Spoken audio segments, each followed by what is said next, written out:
In some buildings, there's a special key that can unlock all the doors. Do you know what that's called? Let's go find out.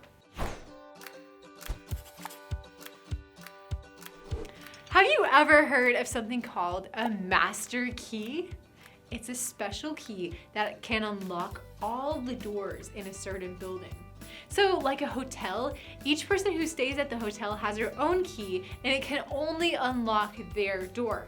So if a person is staying in room 105, their key won't unlock room 106. But someone with a master key could get into every room.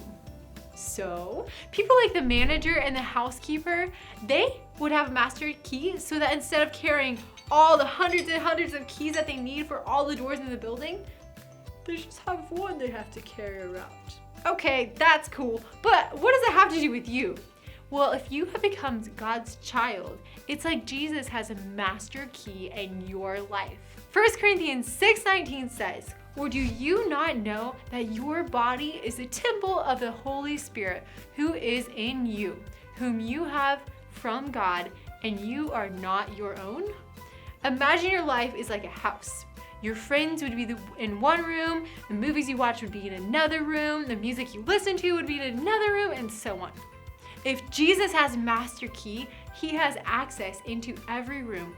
He is the Lord of your life. So when you become a child of God, Jesus wants you to become more and more like him. That means you don't want to go on living the way that you did before. In 2 Corinthians 5:15, it says, "And he died for all, that those who live should no longer live for themselves, but for him who died for them and rose again." So in order to do that, you need to allow Jesus to take the wrong and bad things out of your life. For example, maybe some of the friends that you have are doing some wrong things and they try to make you do those wrong things too. So maybe you're hanging out with them and then you know you probably shouldn't. That's like keeping Jesus out of that room of your life because you don't want him to change that. But remember, Jesus has the master key of your life. He knows all that you're doing and he has access to every room.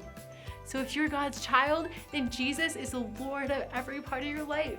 So I want to challenge you, every time you see a key, stop and ask God to show you if there's any rooms in your life that you're trying to keep him out of. It could be a certain movie you watch that you probably shouldn't, or something that you treat as more important than God in your life. Well, if you do, stop trying to have control in that area and instead let God clean up those messy rooms in your life and allow him to make you more like him. Bye kids, thanks for joining me. I'll see you next.